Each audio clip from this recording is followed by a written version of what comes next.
Hi mga person! So yan guys, at habang free tayo ngayon, a day in my life as a waiter 2026 guys. So nag-end na tayo sa ating work sa seasonal lang tayo dun guys. At sa mga nakakapanood nung last vlog natin guys, yung sa SM. And now, na free tayo guys, nakasama ulit tayo sa pag-catering ni Tito Mandi. So yun guys, shoutout nga pala sa mga ka-work ko dyan sa St. Paul PH. And yun guys, don't forget to subscribe my YouTube channel, Prince Donis Jr., Pedro Donis Jr. and my TikTok, IG and FB page. Thank you very much guys. At ito na nga guys, we're done na sa paggagayak guys. At ito,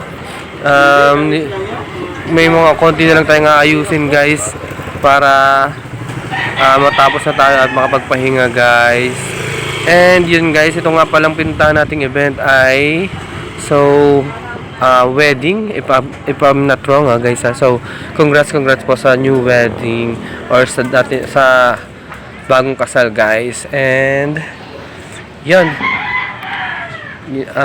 ito na guys, nire-ready na natin yung lamesa para sa mga bisita na darating. And yun nga pala, it's maga nga pala kaming pumasok dito guys.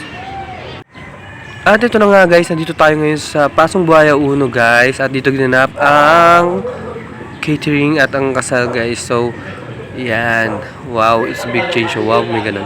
Ito na guys, at naka-uniform ng person. At dahil sa niwan ako yung ang aking black shoes guys, so yan lang muna yung suot natin. Maya ay papalitan na lang natin yan guys.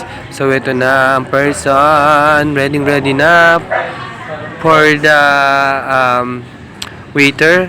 And yan guys, ito nga pala yung mga food na handa dito ngayon sa ginanap na wedding. So ito guys, so yummy talaga guys. And yan, meron nga pala dyan guys na kalabaw.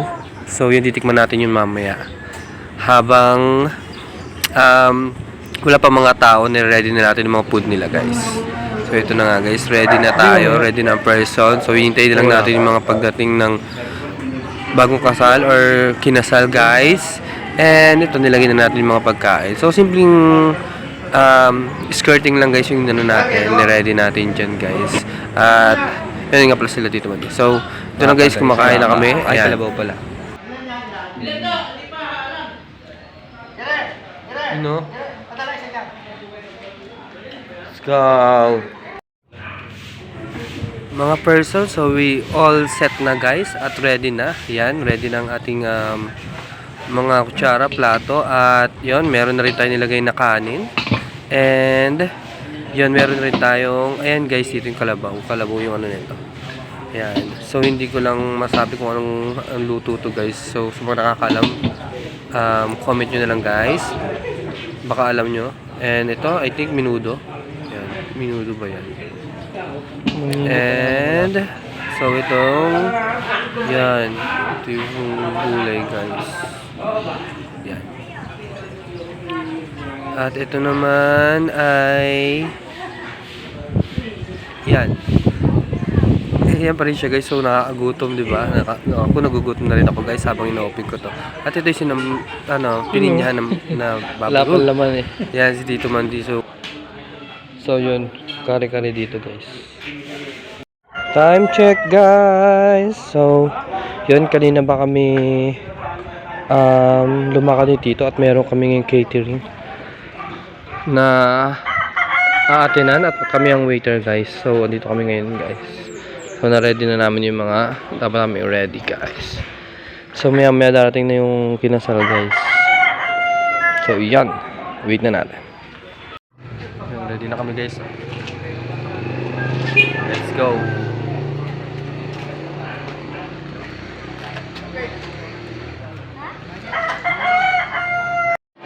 Then na guys, dami tao kanina. So nagsabay-sabay sila, ang dami. So ngayon wala na masyado guys. Kain tayo guys. Kanina kinain ko guys yung kalabaw na adobo ba yun? Ayan, saka ito ngayon pininyang anong baboy saka ano yung tawag dyan, merong bagoong yung ano ba yun, alam mo kung kanina basta yun and yun okay guys, pauwi na kami mamaya. Ayan, ang dami mga tao din mo guys, may mga tao pa rin naman.